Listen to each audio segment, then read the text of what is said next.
Hello everyone, my name is Joe and I'm an alcoholic. I don't look like one, but I am.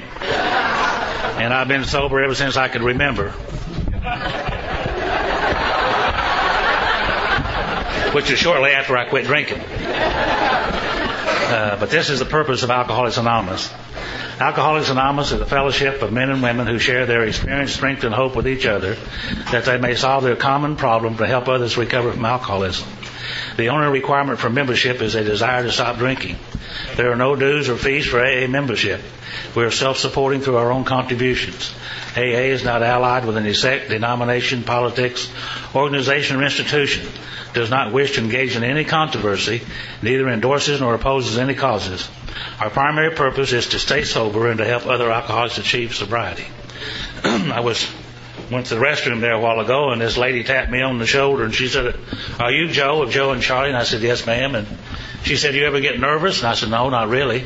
She said, "Well, you're in the ladies' restroom." So I hope to settle down here in a little bit.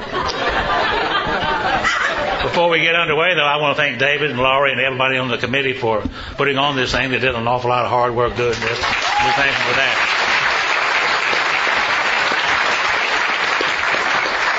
And I especially want to thank each and every one of you for being here, because it would be a lousy meeting tonight if it was just Charlie and I can tell you that. So we need each other, and thank you for being here. Charlie. Hi, everybody. My name is Charlie Farnman. I'm a very grateful recovering alcoholic. Because I'm a member of the Fellowship of Alcoholics Anonymous, and with the grace of the power that I found in the 12-step program of Alcoholics Anonymous, I haven't found it necessary to take a drink for 11,846 days today, one day at a time. And for this, I'm very grateful. God, you guys look great. I wish you'd be up here and just see you and see the smiling faces and hear all the laughter and the chatter that goes on in one of these good AA functions. In fact, you're about the best looking bunch of sick people we've seen in a long time. You look great.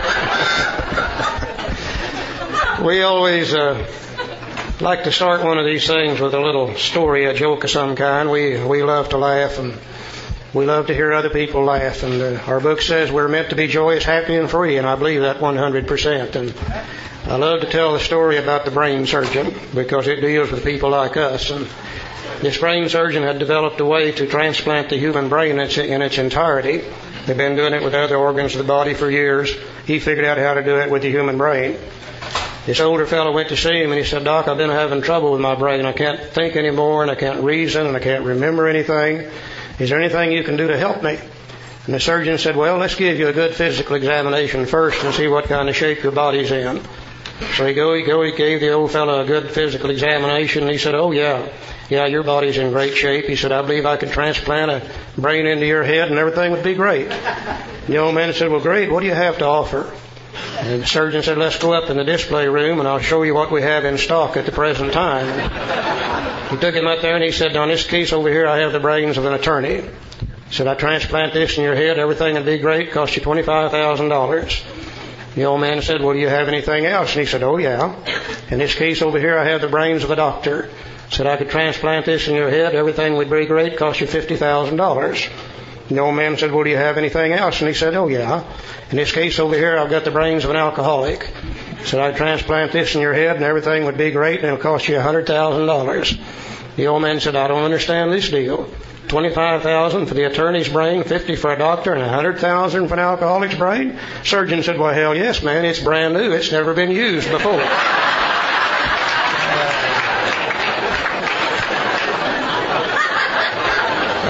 I think most of us will go to the grave with at least 50,000 miles left on the original warranty. We always like to say as we start one of these that we do not consider ourselves to be the gurus of the big book Alcoholics Anonymous. We don't consider ourselves to be the experts on anything at all. We're two old drunks, met several years ago, found we had a mutual interest in the big book, studied together for quite some time, and hopefully we've learned a few things about it. And those few things we've learned about it, we just love to be able to share them with other people.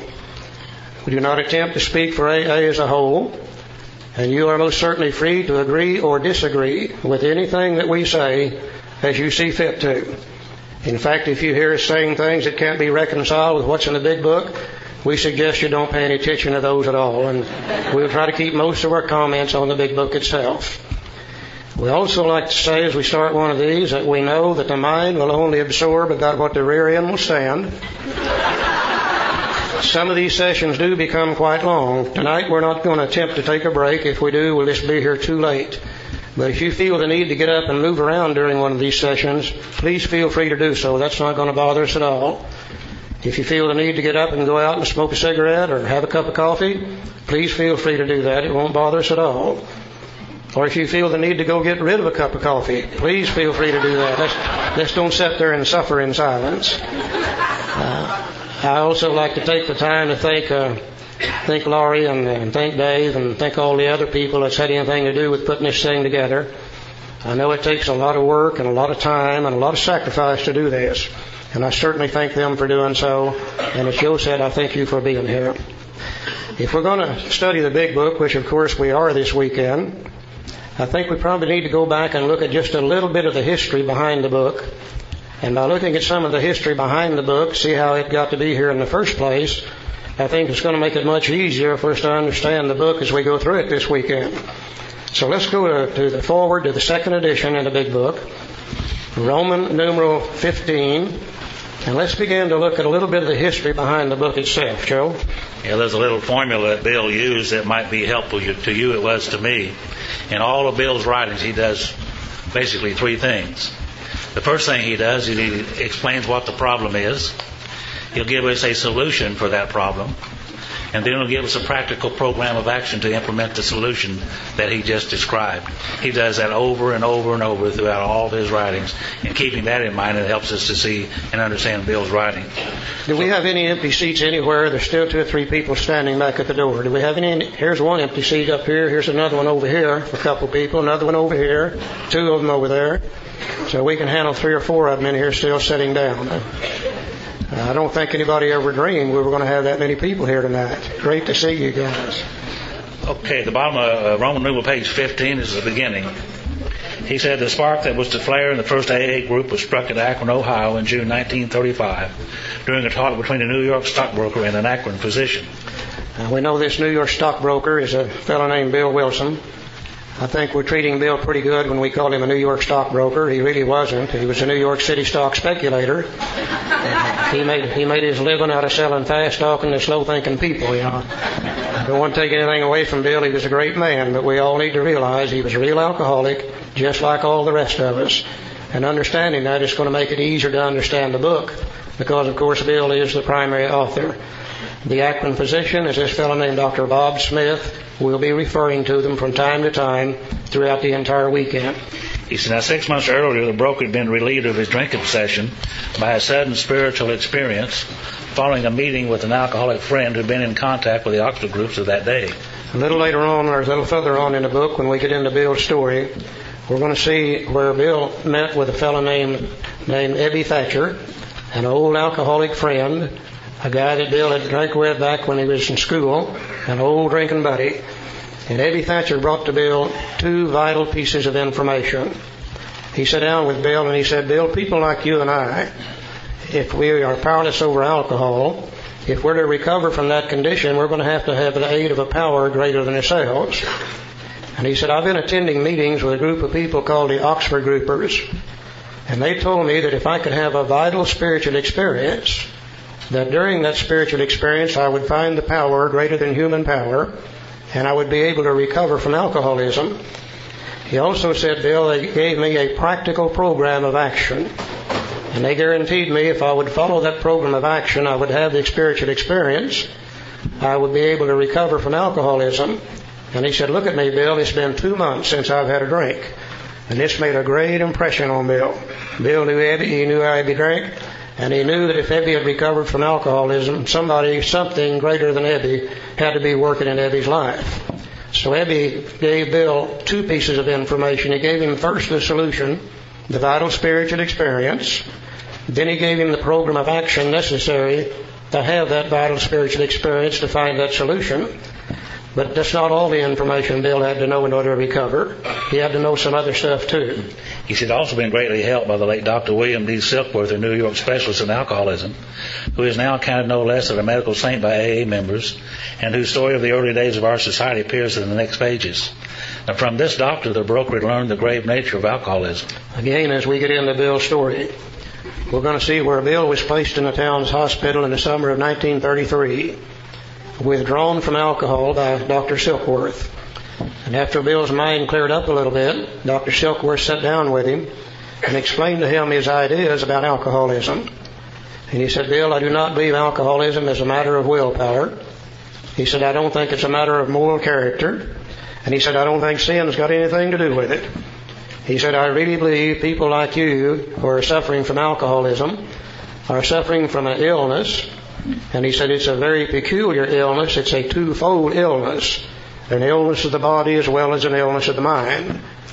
And he said, it's been my experience in working with many alcoholics and watching them and seeing what happens to them when they drink, that when one of you guys puts any alcohol whatsoever into your system, it seems to create an actual physical craving that makes it virtually impossible for you to stop drinking after you've once started.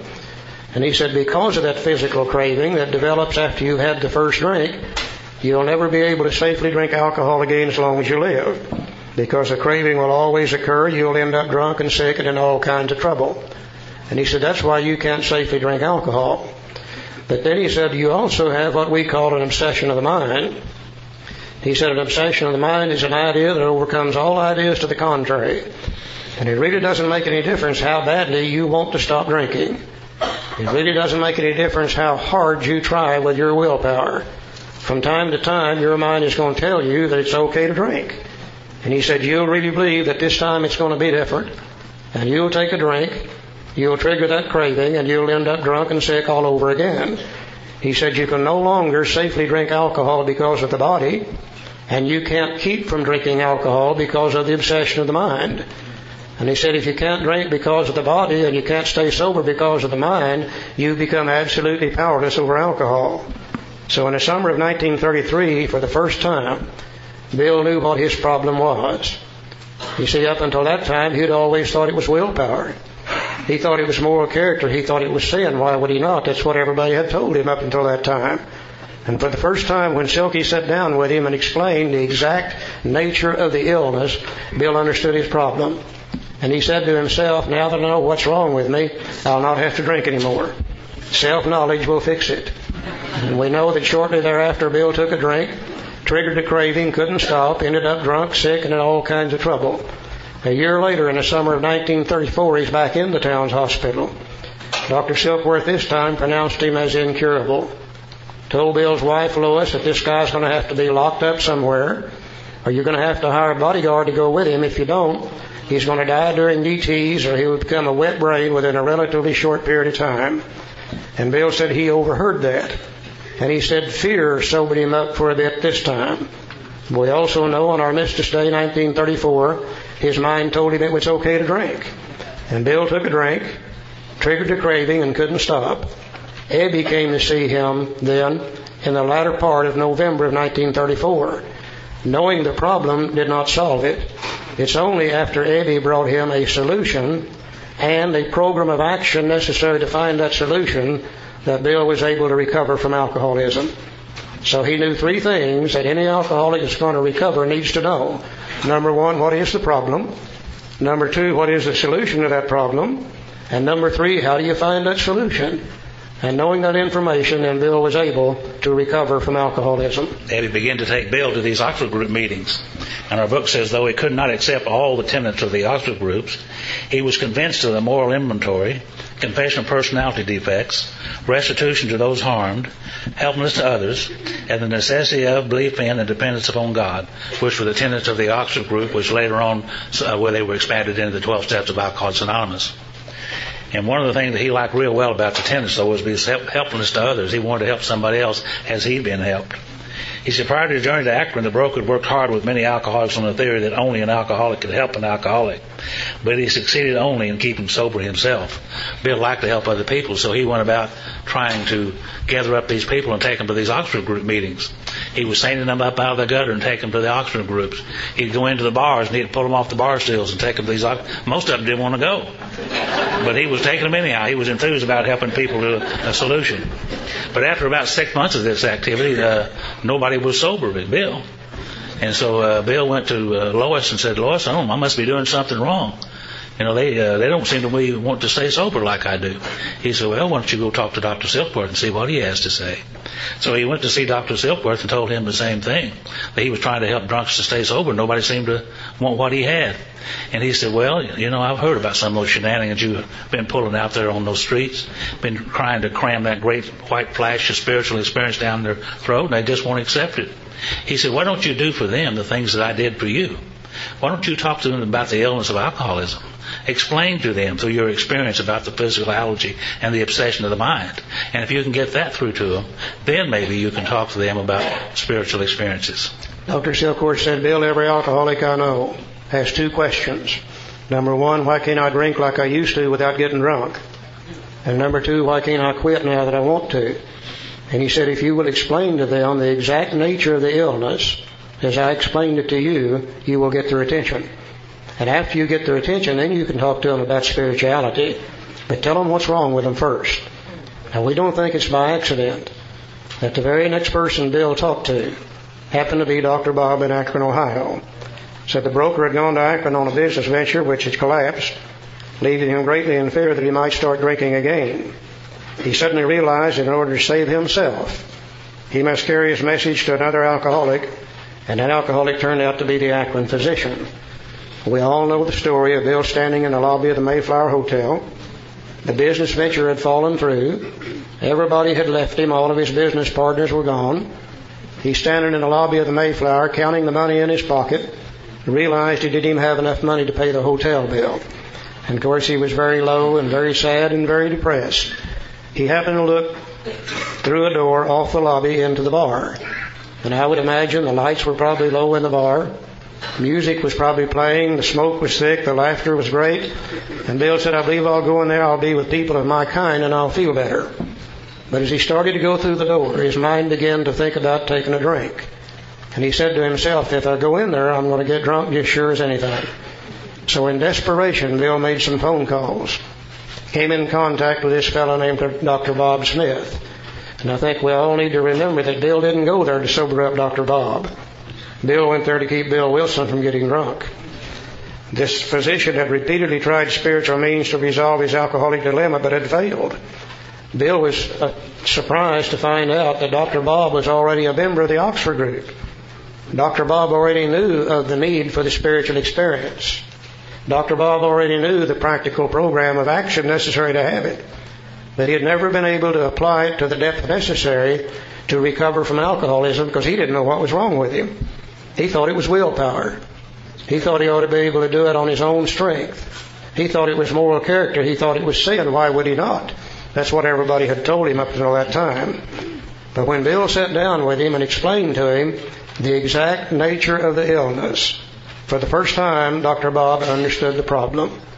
And the book says, but when the broker gave him Dr. Silkworth's description of alcoholism and its hopelessness, the physician began to pursue the spiritual remedy for his malady with a willingness he had never before been able to muster.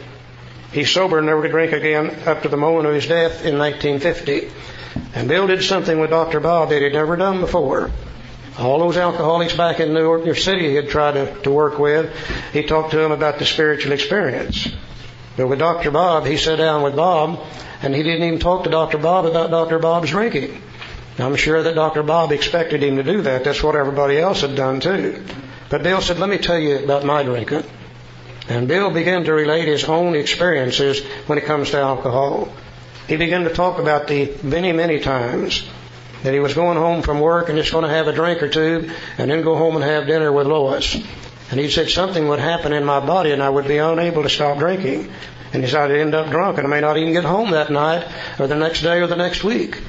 And Dr. Bob said, my God, man, that's what's been wrong with me.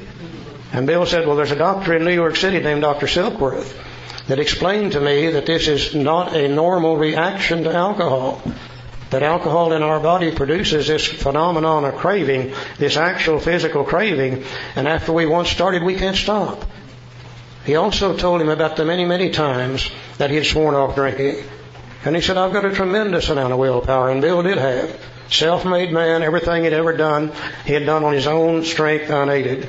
And he said, I'd tell myself that I'm not going to drink anymore. I'd swear off that I'll never take another drink as long as I live. And he said, that afternoon I might be sitting in a bar drunk, wondering, how in the hell did I get here this time? Dr. Bob said, my God, man, that's what's been wrong with me. And for the first time, Dr. Bob understood his problem through Bill sharing Bill's story with Dr. Bob. And as soon as Dr. Bob could see the hopeless condition of the mind and of the body, then he began to apply the spiritual program of action to a depth he had never applied it before. He had a spiritual experience, recovered from alcoholism. Now then, we're in the summer of 1935. Two guys there. Both of them know the problem. Both of them know the solution. Both of them have applied the program of action. Both of them have had a spiritual experience and recovered from alcoholism. Let's see where we go from here. Now, this seemed to prove that one alcoholic could affect another as no non-alcoholic could. Also, it indicated that strenuous work, one alcoholic with another, was vital to permanent recovery, the two things that our fellowship is built upon today. One alcoholic working with another is vital to our own permanent recovery. One night, Bill and Bob were sitting in the living room, and Dr. Bob said, Bill, if we're going to do this thing, we better get busy. He said, get busy doing what? He said, well, you said helping other alcoholics would help us, and we need to find some drunks to work with. And Bill said, well, I don't know any drunks. Do you know any? He said, well, not really. He said, but I know a nurse down at the city hospital who happens to know some drunks. Surely she does. So he called up the head nurse down there and asked if she had any alcoholics there in the hospital. She said, yes, we've just got a corker up here just now. As a matter of fact, he's blacked the eyes of a couple of the nurses. We've got him locked down on the ward. And he said, well, I have this friend of mine from New York who seems to have a solution for alcoholism. We'd like to come up there and try it on this fella. And then she said, well, by the way, Dr. Bob, have you tried this on yourself? Because she knew that he had a drinking problem too. Now, back in those days, and some of you can remember, back in those days, the ward of a hospital, any hospital, was at the end of a hall.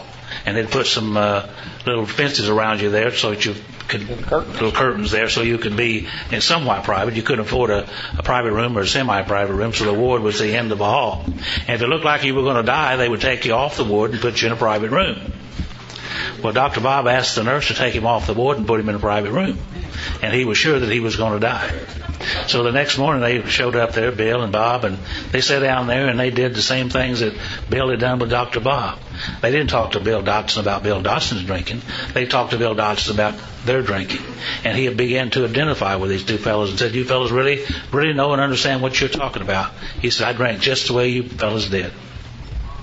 He said, hence the two men set to work almost frantically upon alcoholics arriving in the ward of the Akron City Hospital. Their very first case, a desperate one, recovered immediately and became AA number 3 and never had another drink. And this was a fellow called Bill Dotson. And they sit down with it, and we see this picture in AA rooms all over the world, the man on the bed. And that's Bill and Bob sitting there sharing their stories with Bill Dotson. And sure enough, Bill Dotson saw his problem immediately.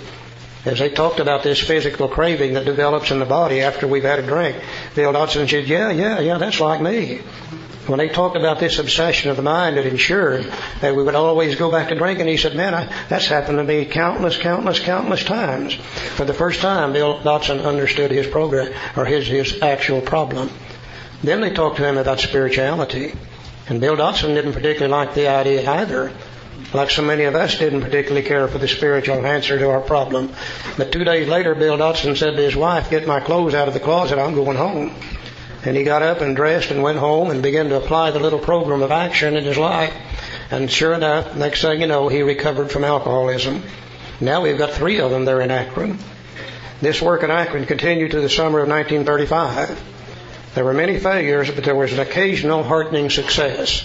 You know, we have to go back sometimes and think about that summer of 1935. And these 3 guys are trying to help other alcoholics there in Akron, Ohio. And they really don't know what they're talking about. You know, it's brand new to them too. And they tried many things with different alcoholics. And anything that worked, they would retain it. And if it didn't work, they would discard it and try something else. One of Dr. Bob's favorite things knowing that the body needed vitamins, one of his favorite things was to fill them up with sauerkraut juice mixed with Karo syrup and tomato juice. Can you just imagine trying to drink that crap? They tried that amongst many other different things that summer, and every once in a while one of these guys would fall over dead. I'd almost see Bill turn to Bob and say, "Oh shit, let's not do that again." So as we look back at that time, we always give credit to the first 100, which we should. But we should give credit also to those that they failed with. They probably learned more that summer from their failures than they did from their successes. When the broker returned to New York in the fall of 1935, the first AA group had actually been formed, though no one realized it at the time. When Bill went back, there was just a few people there in Akron that were staying sober on these three pieces of information, and they were actually members of the Oxford group. Now, the Oxford groupers were a group of people practicing first century Christianity to the best of their ability. And from the very beginning, there was trouble between the Oxford groupers and between the alcoholics. The Oxford groupers were not in the business of sobering up drunks. That really wasn't what their main aim was. And the alcoholics would go to the Oxford group meetings, smoking cigarettes, telling dirty jokes, spilling coffee on the floor. And the Oxford groupers didn't much like that. Also, the Oxford groupers had a thing they called the Four Absolutes, where you were to practice absolute love, absolute purity, absolute unselfishness, and absolute honesty. The drunks were having a hard time being absolute anything except drunks. So to separate themselves from the Oxford groups, they called themselves the Drunk Squad of the Oxford group. That's what Bill left behind him in the summer of 1935 when he went back to New York. A few alcoholics who were staying sober that were known as the Drunk Squad of the Oxford group. No AA at all. By late 1937, the number of members having substantial sobriety time behind them was sufficient to convince the membership that a new light had entered the dark world of the alcoholic. They began to see that maybe just what they were doing, that was helping people, and maybe they'd found the solution to alcoholism, and they began to wonder what they might do about it. A second small group had promptly taken shape in New York, and besides, there were scattered alcoholics who picked up the basic ideas in Akron or New York and were trying to form AA groups in other cities. But remember, there were no AA groups at that time. They were just a drunk squad of the Oxford group, and they're all members of the Oxford group. Summer of 1937. He said it was now time that the struggling groups thought to place their message and unique experience before the world. Bill went back to Akron, again on a business venture. And he thought, I'll go by and visit with Dr. Bob and see how things are going. They sat down in Dr. Bob's kitchen and they counted the number of people that they knew were staying sober on these three little pieces of information. And to their amazement, they found about 40 people sober. When Bill went back to New York City and he began to do there what he did with Dr. Bob, he immediately began to share his story with other alcoholics. And they could see their problem through Bill's story. And they began to recover from alcoholism in New York City. One or two or three had started in a place called Cleveland. Ones or two scattered around the northeastern part of the United States. And I think for the first time they began to realize, maybe, just maybe, we have really found the answer to alcoholism. And almost immediately the question arises then, well, if we found the answer, then what are we going to do about it? Are we going to keep it? Are we going to franchise it? Are we going to sell it? Are we going to give it away? What are we going to do with it? And thank God, Bill and Bob didn't want to make that decision. This may be the beginning of the group conscience in AA. They said, let's call a meeting of the Oxford group. Let's put this question to them and see what they think. And they called a meeting. There was 18 people attended the meeting. And most of them were not alcoholic. Most of them were regular members of the Oxford group. And they said, look, these three pieces of information that we have found just might be the answer to alcoholism for countless thousands and thousands of people. What should we do with it? Coming out of the Oxford groups always with the idea, if you're going to keep it, you've got to give it away. So the question really wasn't, are we going to keep it and sell it or keep it selfishly? Or the main question was, how do we carry it to the largest number of alcoholics, period? And that night they voted upon and decided to do three things. Now remember, this is in the midst of the Depression. Nobody's got a dime anyhow. But they decided that night they were going to build a chain of hospitals stretching all the way across the United States, where any alcoholic that needed detox would be able to go in the hospital. Surely Dr. Bob was going to be the head doctor too. They also felt that this message had such importance that just not everybody would be able to carry it to other alcoholics, that they needed to hire and train a group of people and let them spread out across the country in order to carry this message to other alcoholics. Surely Bill Wilson was going to be the head missionary as sure as anything. And the thing that they decided to do that was really important, they said, look, already in 2 years, from 1935 until 1937, this message that we're trying to carry to other alcoholics is already beginning to change. That as we carry it by word of mouth, one to another, to another, to another, it's becoming more and more and more garbled. And they said eventually, if we keep doing it the way we're doing it, it's going to reach the point where it will be of no use to anybody at all. They said we really need to get this information down in a written form so it will be there for alcoholics of the future as we know it today. And they said besides that, if we could write a good book on alcoholism, nobody's ever done that before, and if we could write a good book on alcoholism and recovery from alcoholism, surely it would become one of the world's best sellers almost immediately. We could take the profits from the book, and then we could build the hospitals and hire and train the missionaries. Well, thank God, when the book was first written, it didn't sell very good. And they didn't make those profits.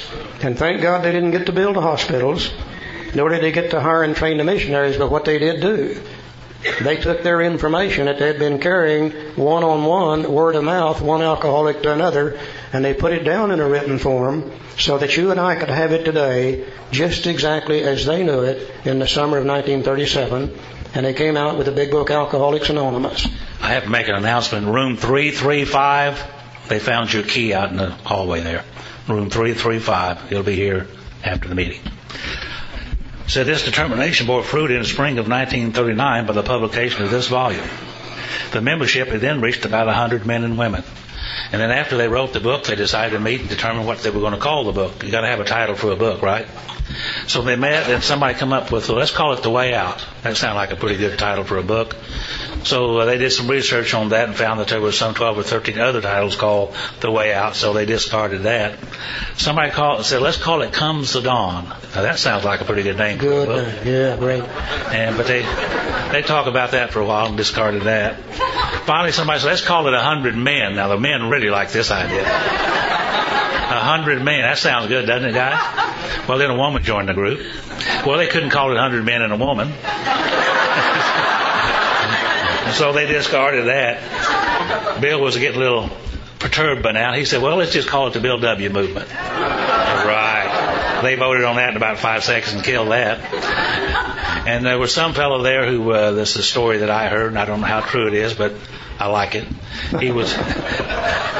Sounds good. Yeah, sounds good. Seemed like this fellow was from a nut house, and somebody brought him to the meeting, an asylum. And he was sitting there kind of mumbling around, and he said something like Anonymous Alcoholics Anonymous, and that kind of caught on. And they said, well, let's call it Alcoholics Anonymous. That sounds good. So a nut from a nut house named Alcoholics Anonymous. Seems apropos, doesn't it? The first Alcoholics Anonymous that the world ever saw was a book called Alcoholics Anonymous.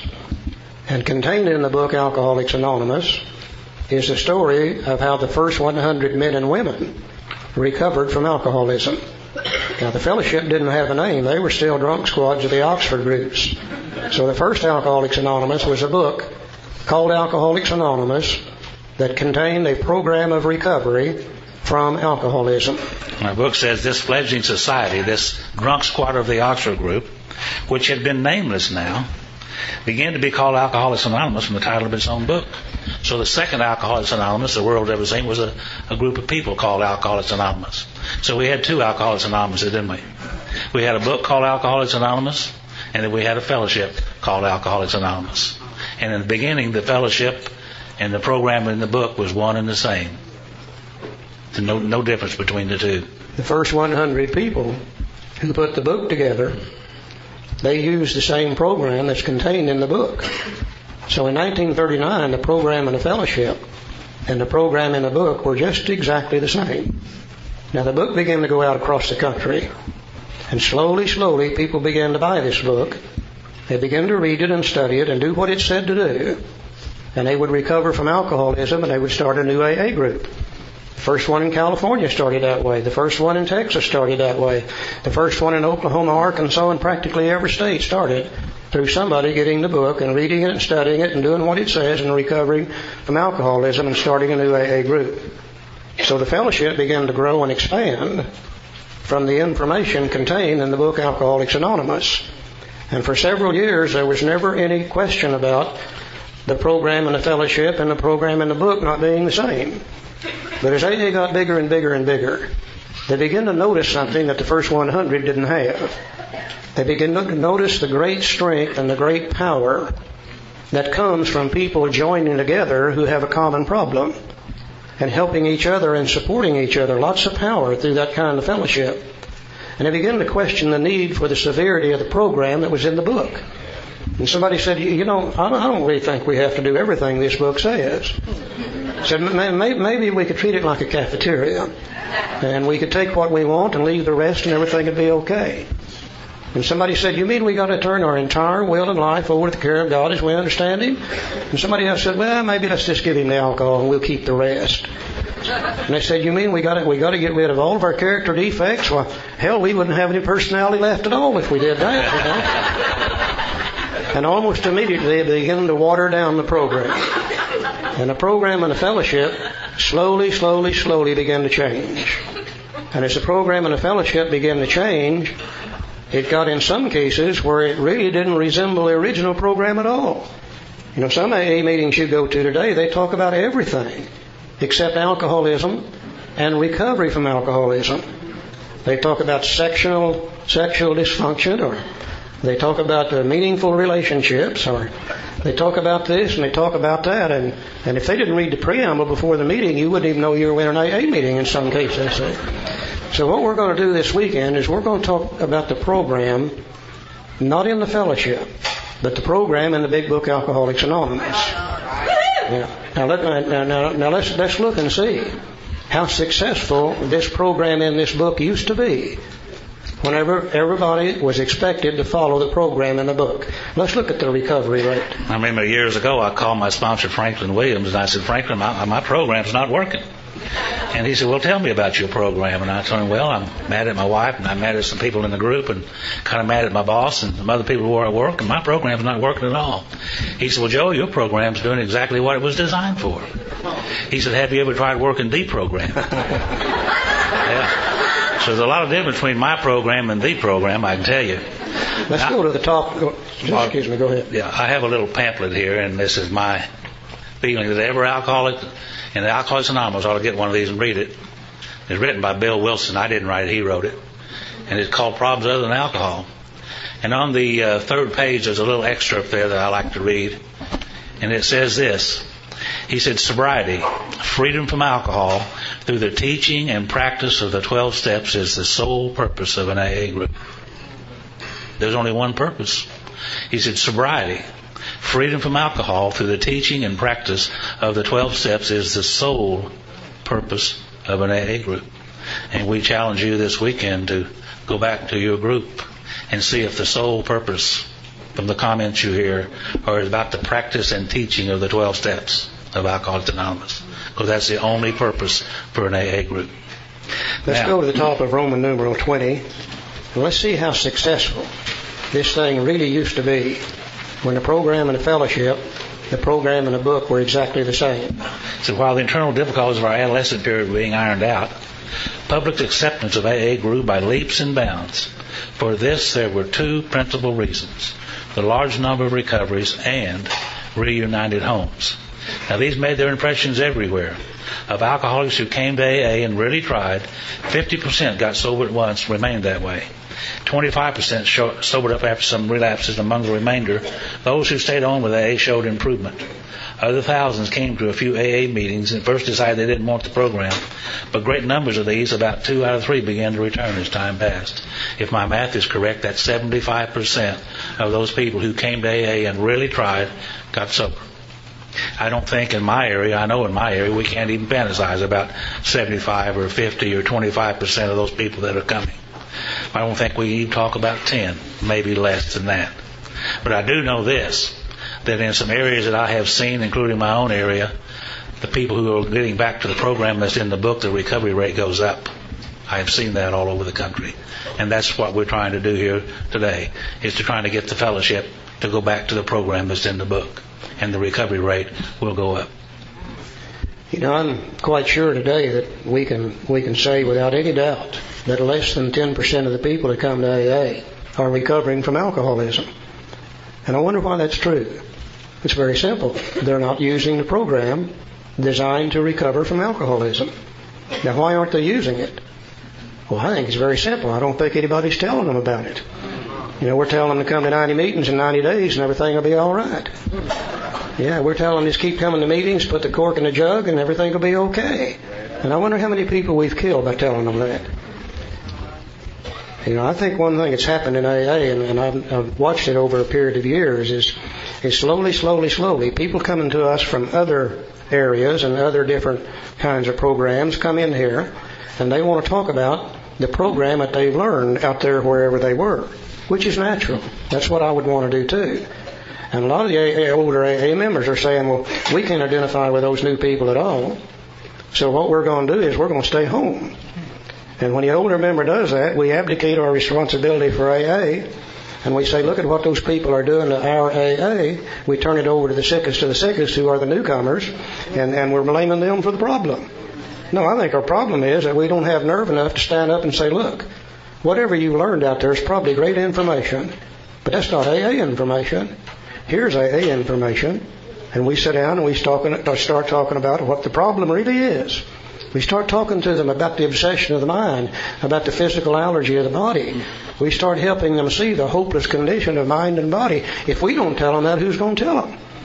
And we talk to them about the solution. We take them by the hand. We walk with them as they work the steps and apply them in their lives so they can recover from alcoholism also. I don't believe it's a newcomer problem. I think it's an old-timer problem. Now, we're not going to preach anymore. We're through. No more preaching all weekend, guaranteed. I hope you don't believe that. Now that we know a little bit about the history of the book and how it came into being, let's go over to the table of contents, Roman numeral I, and let's see if the book isn't really laid out in just about the same way that Bill and Bob and all the first 100 had to do in order to recover from alcoholism. You know, I've been in the printing business all of my life, and I have been involved in designing and printing books just like this one. And I knew a little bit about the nomenclature of a book. And I never dreamed that this book ever had any rhyme or reason to it. I thought, well, a bunch of old drunks wrote it, so what would they know about a book? But come to find out, they know an awful lot about the layout of a book. Because this little book is laid out in such a manner, it takes you from what the problem is all the way through the solution, one page at a time, one paragraph at a time, one chapter at a time, one line at a time. One line leads you to the next, to the next, to the next paragraph, to the next chapter, all the way through. It's a textbook, a classical textbook. So this particular book has 3 goals in it. First goal is to show us what the problem is. We're going to put a picture up here on this screen. And in your little handout sheets, you've got a picture that matches it, so if you can't see it too clear, we'll have it up here. And we're going to have a volunteer. Usually I get up and go do this myself, but it's going to be too hard to get through there. So let's pass that back to our volunteer right there. Yeah, great. Yeah, thank you. So if you'll refer to your book there, it'll show you what we're talking about here. And goal 1 in this book is to tell us what the problem is.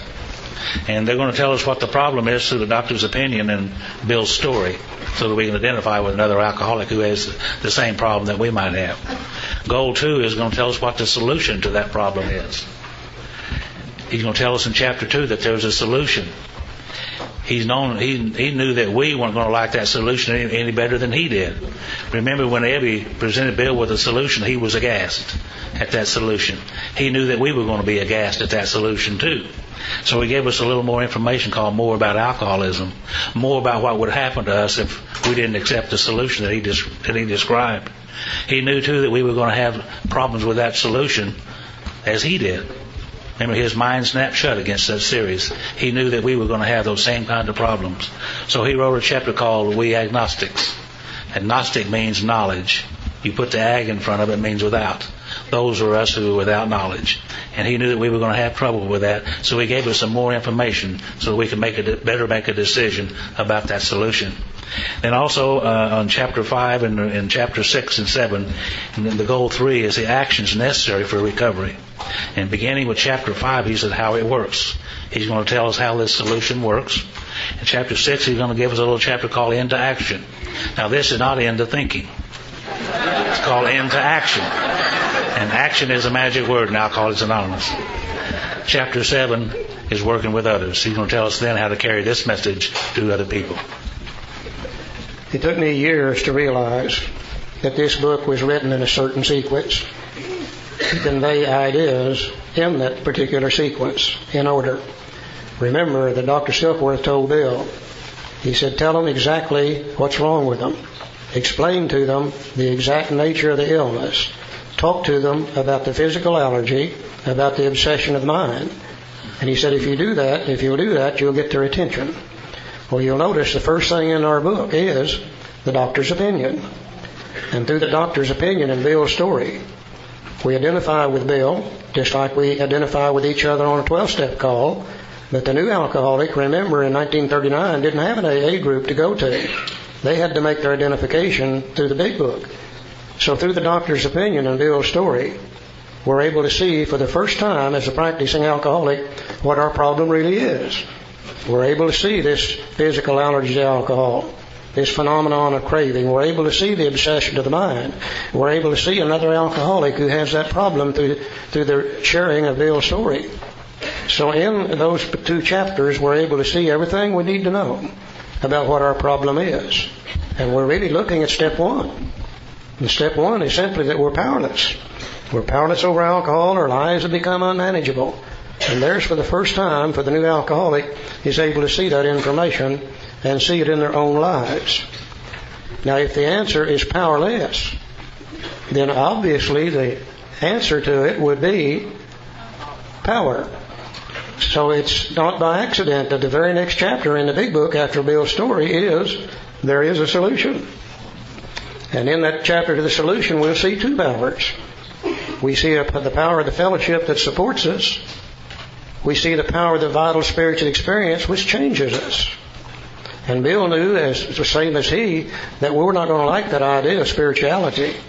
Most alcoholics really don't like that idea at all when you first approach them with it. So he wrote us another chapter called More About Alcoholism.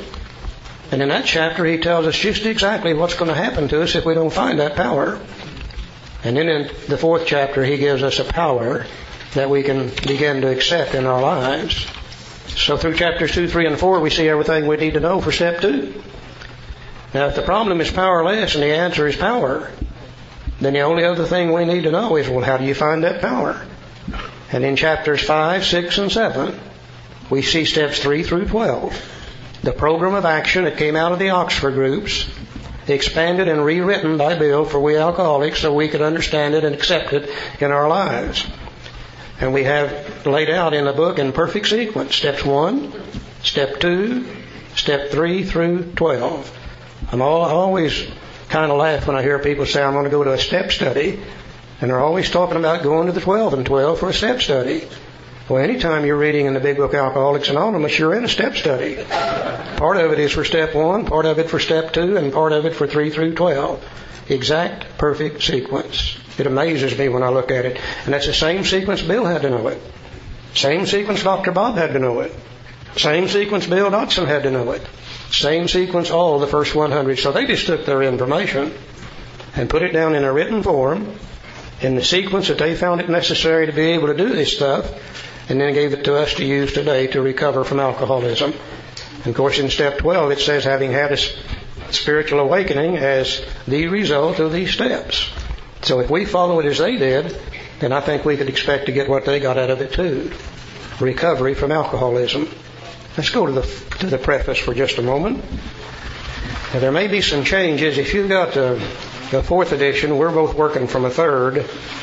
My preface is on Roman numeral 11, X1. Same as on Is that okay? 4th edition. Is it same in the 4th? Right. Okay. 2nd paragraph.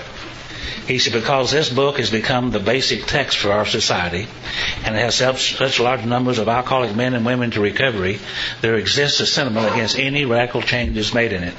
Therefore, the first portion of this volume describing the AA recovery program has been left untouched in the course of revisions made for both the second and third editions and now the fourth edition. The section called The Doctor's Opinion has been kept intact, just as originally written in 1939 by the late Dr. William B. Silkworth, our society's great medical benefactor. So I see two ideas there I think we need to look at. Number one, because this book has become the basic text for our society. We have all kinds of books in the world today. We've got novels written on fact, and novels written on purely fiction. We have concordances, we have biographies, we got autobiographies, but we also got a thing we call a textbook. And most of us, as we look back in our lives and remember a textbook, we're not too crazy about them. Because remember, you used them in school. And you had to read and study and take tests and all those things we didn't like to do. Textbook always caused me to want to cheat for some reason. I don't know why. But if you look at a textbook in its simplest form, all in the world it is a means or a way to transfer information from the mind of one human being or a group of human beings through the written word to the mind of another human being, thereby increasing the knowledge of the one who's using the book. It's simply a way to transfer knowledge. That's what it is. Now, a textbook is nearly always written in a certain sequence. It nearly always assumes that the reader of the subject matter will know very little about it. It normally starts at a simple level. As you progress through the textbook, the information presented becomes more and more difficult as the knowledge of the reader of the book increases. Let's take, for instance, a textbook on mathematics. Let's say my friend Joe here knows nothing at all about mathematics. He can't add, he can't subtract, he can't do any of those things. Oh, he can count. Probably count to 21 if he's standing there naked and got everything where it belongs. 20 and a half, actually. I think he's bragging now. But complaining. I walk up to Joe and I say, Joe, here's a textbook on mathematics. I want you to go to chapter 5 and work the algebra problems. Well, I'm being a good fellow. Joe will go to chapter 5, but remember, he can't even add and subtract. And all he sees is just a bunch of marks on paper, period. No way he can do that. But if I say, Joe, the first chapter in this book deals with addition, subtraction, the value of numbers. If you'll read it and study it and ask questions and let me help you when you need it, by the time you're through with chapter 1, you'll know how to add and subtract. And sure enough, he learns how to do that. And then I say, now based on what you learned in 1, you can now go to 2 and learn how to multiply and divide. And he does that. And I say, now then you can go to chapter 3 and you can learn about fractions and decimals. And he does that. We gradually prepare his mind for the algebra problems in chapter 5. I think the greatest mistake being made in AA today regarding the big book Alcoholics Anonymous is a newcomer comes in the door, we hand them the book, we say go to chapter 5 and do what it says and you'll be okay. They go to chapter 5 and they read a whole series of algebra problems. Step 1 said we admitted we were powerless over alcohol, our lives had become unmanageable. The newcomer said, man, I ain't powerless over nothing. They have no idea what we mean by that statement. Step 2 said, came to believe that the power of raising myself could restore us to sanity. Newcomer said, man, don't tell me I'm crazy. Yeah, I do stupid things when I'm drunk, but when I'm sober, I'm much like other people. They have no idea what we mean by that statement. Well, if you're not powerless and you're not nuts, then you don't need to make a decision to turn your will and life over to the care of something you don't understand in the first place. We present them with an almost impossible situation. If we can do nothing else all this weekend, I hope we're going to be able to see the value of the doctor's opinion in the first 4 chapters, how they give us the information necessary to be able to do chapter 5. You see, chapter 5 really starts with step 3, and it's damn near impossible to start with 3 unless you got 1 and 2 behind you. And we're going to see that's what the doctor's opinion in the first 4 chapters are all about, to give us the knowledge necessary to be able to accept steps 1 and 2 in our life. Standard textbook theory. I think the other thing we need to look at there that is so important, one of the greatest miracles in Alcoholics Anonymous, when it says,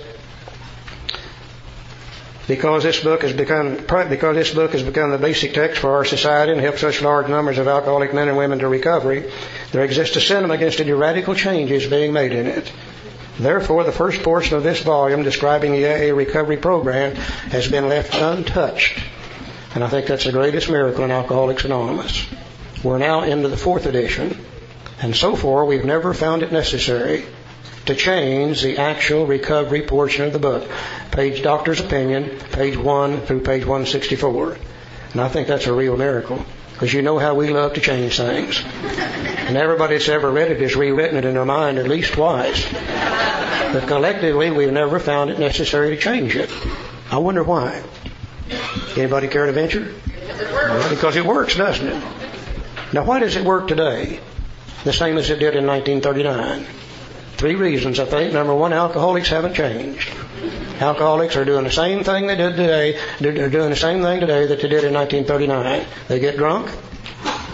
They get in car wrecks. They get in knife fights. They get in divorce courts. They get in penitentiaries. They're still doing the same fun things today that they did in 1939. They haven't changed a lick. Alcohol hasn't changed. Oh, the names of it and the colors of it and the shapes of the bottles and containers have changed, but alcohol is exactly the same thing today as it was in 1939. Human nature never changes. It's the same today that it was 2,000 years ago. And that's what this book really deals with. Alcoholics, alcoholism, and human nature. And thank God we've never found it necessary to change it. Works just as good today as it did in 1939, Joe. One more announcement. Small white/yellow pickup with Oregon plates on top of hotel parking. Your lights are on. Lack of power will be your dilemma.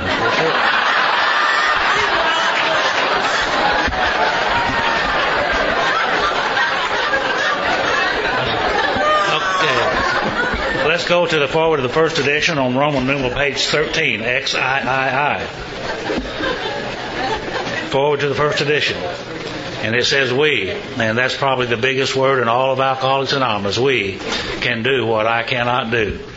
We of Alcoholics Anonymous are more than 100 men and women who have recovered from a seemingly hopeless state of mind and body. That's 2 different things. A seemingly hopeless state of mind and body. And we're going to separate the mind from the body a little bit later on tonight, and then we're going to talk about them individually.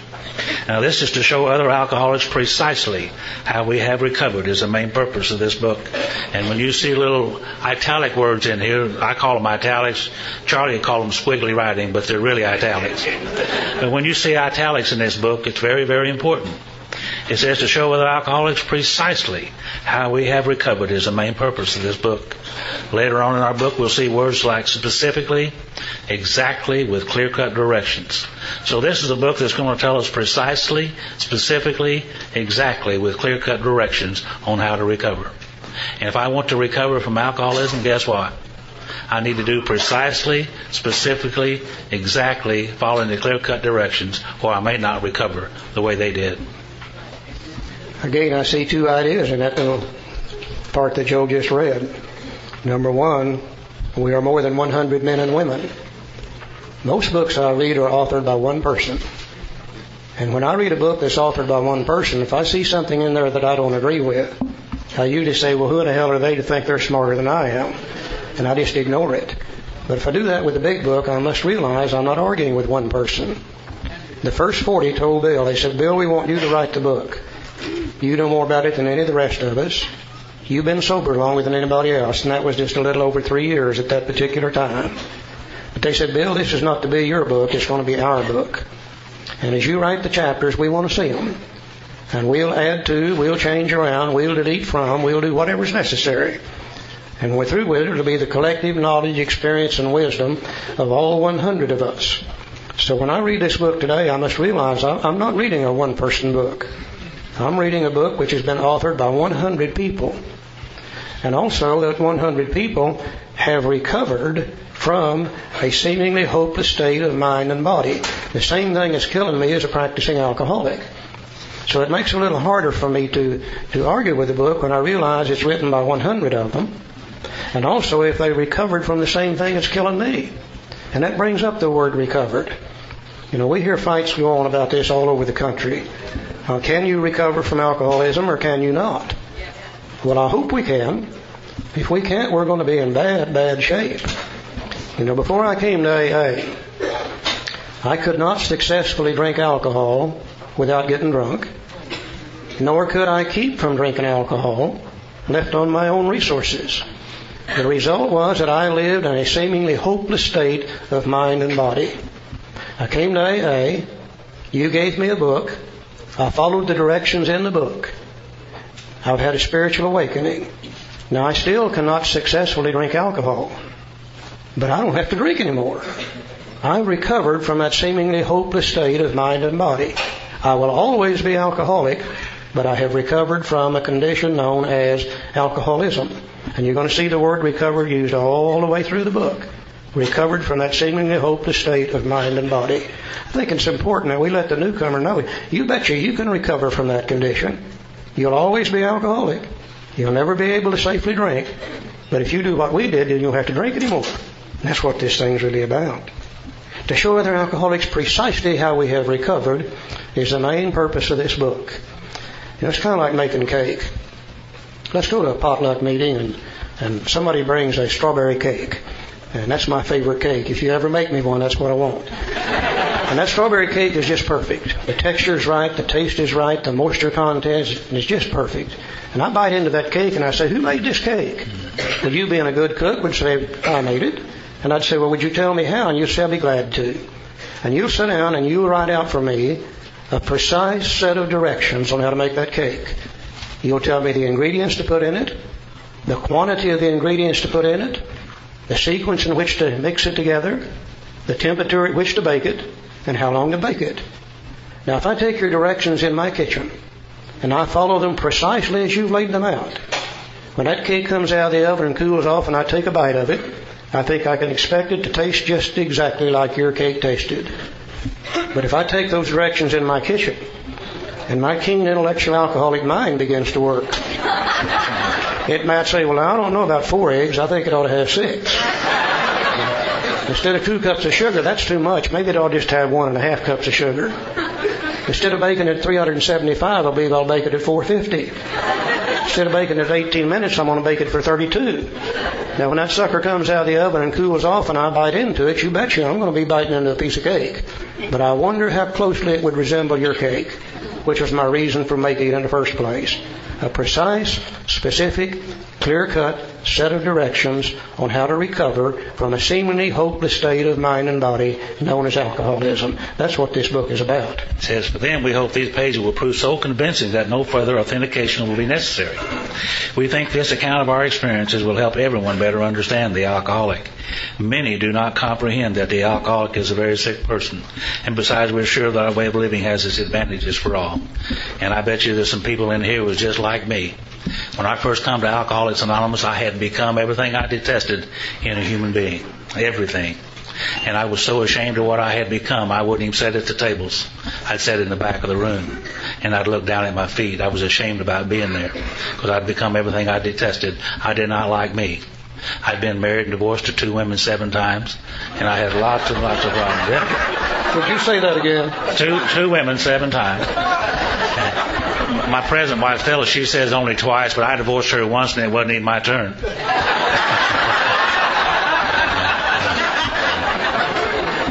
I had no idea that I might be a sick person. They didn't talk about the illness of alcoholism in the bars that I went to. So why would I know about it? So I said I am a no good, rotten SOB, and that's the way I felt deep down within inside. And that's why I stood in the back of the rooms and looked down at my feet, ashamed. Lots of people in AA like that today. For me, I stayed in AA way too long before I found out what my problem was. A lot of people today don't know about the doctor's opinion at all, which we're going to talk about. Had one fellow, I mentioned the doctor's opinion one time, and he was one of those old timers in AA who protects AA through the traditions. And we'd be glad to tell you if he thought you were doing something wrong. And he come up after the meeting, he said, what were you reading, quoting out of? And I said, well, the doctor's opinion. He said, where did you get that? And I said, well, out of the big book. And he left, and the next day he saw me and walked up to me, and he started crying before he got there. And he said, Joe, I've been in the Fellowship of Alcoholics Anonymous for 39 years, and I didn't know the doctor's opinion was in that book. That's really a shame. And I'll tell you why he didn't know it. In the first edition of the big book, the first 16 printings, the doctor's opinion was chapter 1, page 1. Bill's story was chapter 2. When they came out with the second edition of the book, they took the doctor's opinion, they put it in the Roman numerals. And they started chapter 1, page 1, Bill's story.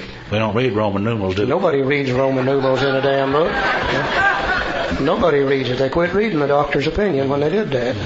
It's amazing how many people in AA today have never read the doctor's opinion in the big book Alcoholics Anonymous. It gives us a condition that the rest of the book shows us how to recover from. That's right. And it's hard to practice a recovery program unless you know what's wrong with you. So I guess you could say the first 173 pages instead of 164, eliminating the doctor's opinion. Very, very important. As Charlie said, and I agree wholeheartedly, the rest of this book is going to tell us precisely how to recover from the condition of the body and mind as described in the doctor's opinion. And if we don't know what our problem is, as I didn't, I thought it was a moral issue for such a long, long time, and I didn't understand what my problem is. It's important that I understand what my problem is if I am going to recover from that condition of the body and the mind. And that's why the doctor's opinion. Okay, let's go to Roman numeral 13. Or 23, excuse me, Roman numeral 23. And the fourth edition is Roman numeral 25. And let's start looking at the doctor's opinion. Let's start looking at what our problem really is. You know, I think we alcoholics today are the luckiest alcoholics in the world, because we're the only alcoholics in the world that knows what's wrong with us. All of them out there still drinking, they still think it's willpower, moral character, sin, etc. But today we know what's wrong with us through the doctor's opinion. And as we look at the doctor's opinion, I kind of like to think back about Dr. Silkworth. Dr. Silkworth, when he went through medical school, he became interested in alcoholism at that time. But back in the early 20s in that area, you couldn't hardly make any money treating alcoholics. The doctor said then, they said, we don't really like to work with alcoholics. They still don't really like it much today. They say one reason we don't like to work with them is they'll never do what we tell them to do. And certainly that's the truth. And they said another reason we don't like to work with them is they'll lie to you all the time. And certainly that's true, but then they said the real reason we don't like to work with them is they won't pay their bills. And Silky, even though he was interested in alcoholism, he had to go into a different field. And he was successful in the field that he went into. 1929, when we had the great stock market crash, Silky lost everything he had, just like most people did in those days. He was forced to go to work for a fellow named Charlie Towns in the town hospital, $30 a week in room and board, treating alcoholics. And he was just tickled to death to get to do it, because that's what he really wanted to do anyhow. Now, between the time he went to work there in 1930 and the time he met Bill Wilson in 1934, he had worked with many, many, many, many alcoholics. He would withdraw them from alcohol.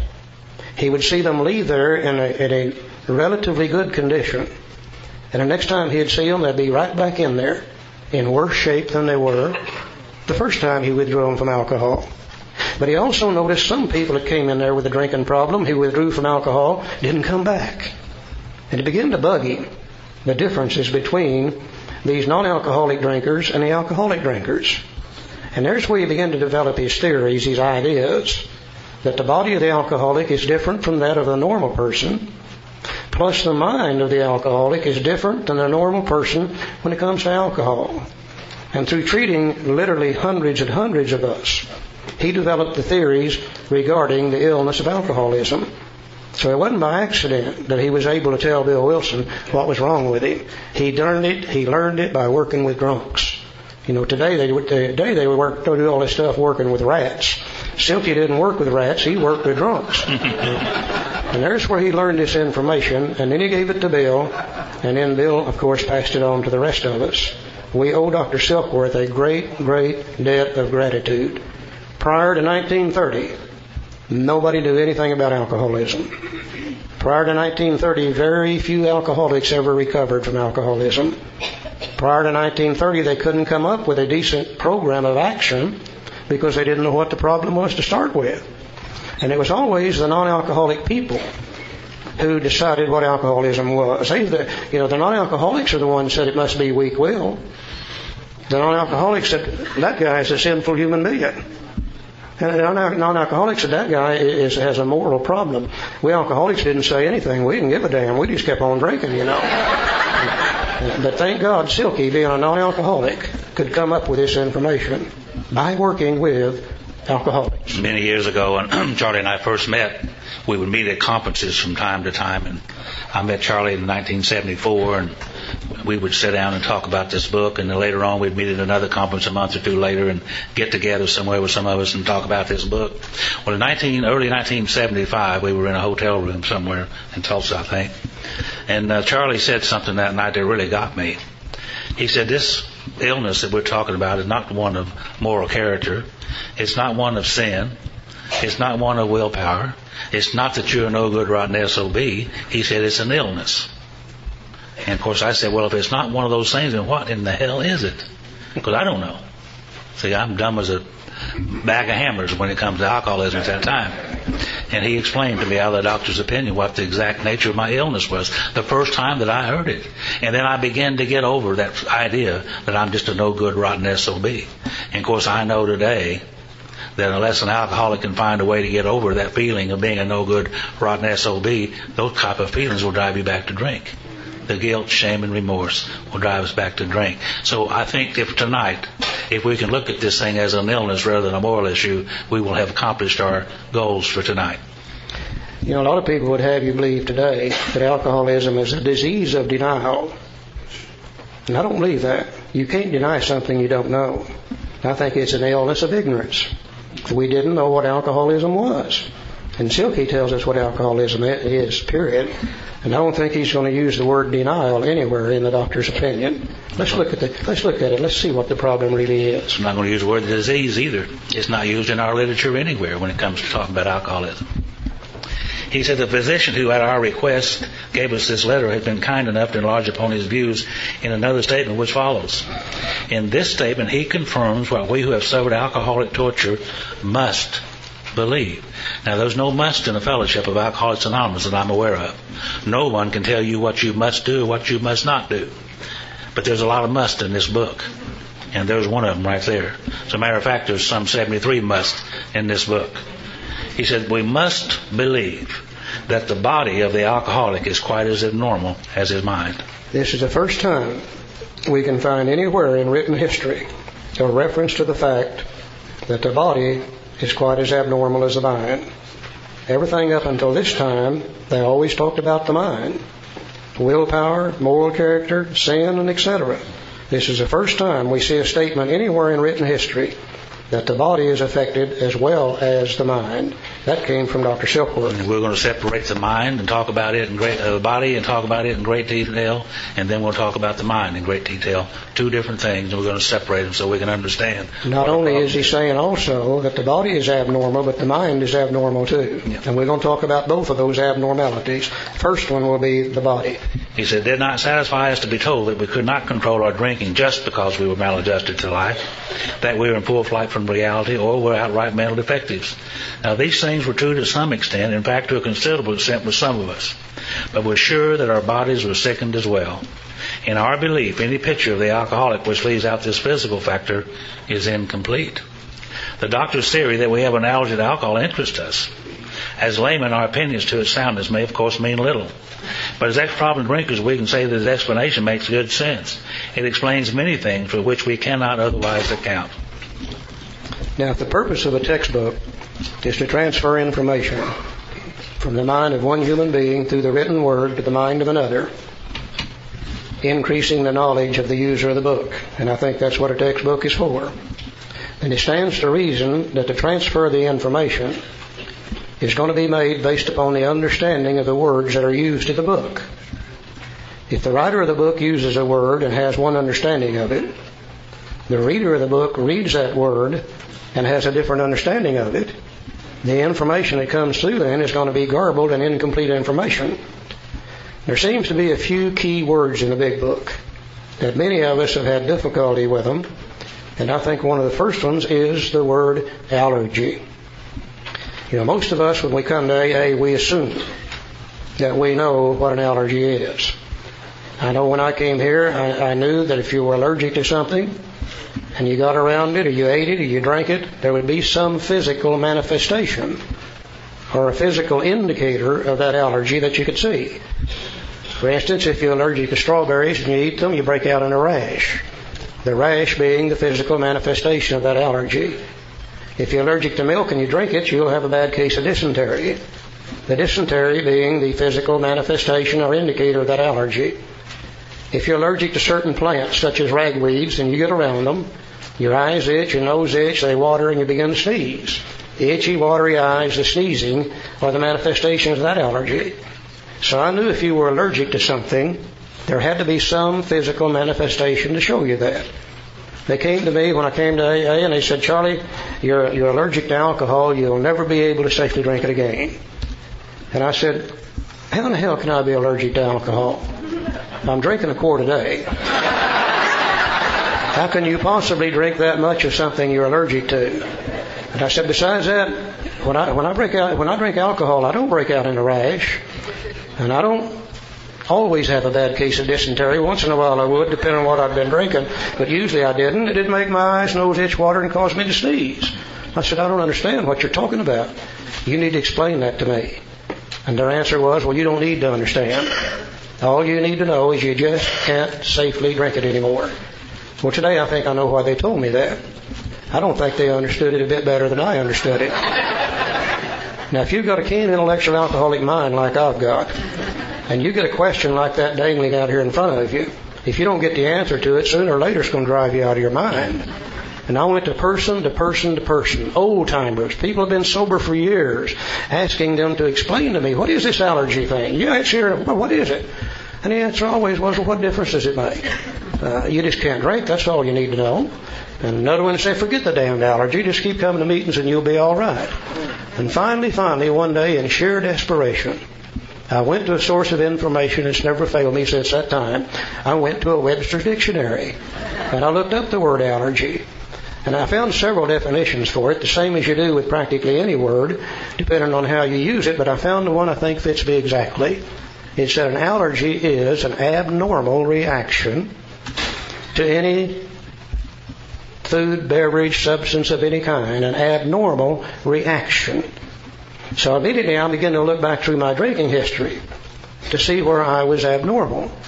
And to my amazement, I realized, hell, I don't know what's abnormal and what's normal. The only thing I know about drinking alcohol is the way I drank it and the way those people who drank with me drank it just like I did, and if they didn't, we didn't drink together. So in order for me to find out what's abnormal, I have to go to the normal, social, temperate, moderate drinker. And I asked them to describe to me, how do you feel when you had a drink or two? And they usually said something like this. They said, well, we can come home from work, all tired, tense, and wrought up from the day's work, and we can have a drink or two before dinner, and we'll get kind of a relaxing feeling, and we'll go ahead and have dinner, and then we won't drink anymore that night. Well, now, I don't know about you, but I don't feel that way when I drink alcohol. I take a drink of alcohol, as it crosses my lips begin to tingle immediately. Hits my teeth, and they kind of chatter up and down. Strikes my tongue, and I can feel my tongue begin to grow and expand and swell and get bigger and bigger. Hits my cheeks, and they kind of flutter in and out. At the same time, it's passing through my sinus cavities into my forehead, and I begin to get a feeling in my forehead which is absolutely indescribably wonderful. Now, I hadn't even swallowed the damn stuff yet. I just got it in my mouth.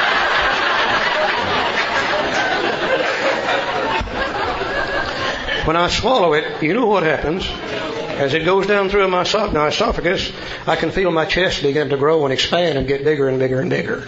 It hits my stomach, and it just literally explodes like a bomb. Immediately I can feel it racing through my arms, and they're getting longer and longer. Hits my hands and fingers, and they begin to tingle and vibrate. Same time it's racing through my arms, it's racing through my legs. They're getting longer and longer. I'm getting taller and taller, and it hits my feet and toes, and they get a hot, intense, burning, exciting, get up and go somewhere and do something feeling. I don't understand the relaxing feeling when you have a couple of drinks of alcohol. These people told me two things that literally blew my mind.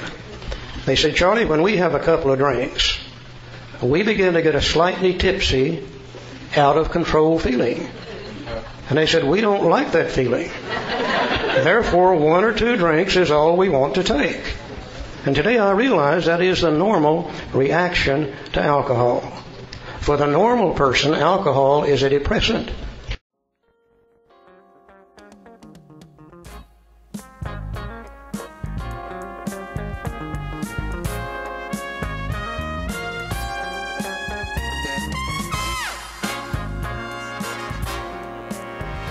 We hope you've enjoyed this recording. To obtain additional copies, receive a free catalog of AA and Al-Anon talks, or to find out about our tape and CD of the Month Club, call Encore Audio Archives at 1-800-878-1308 or visit our website at www.12steptapes.com.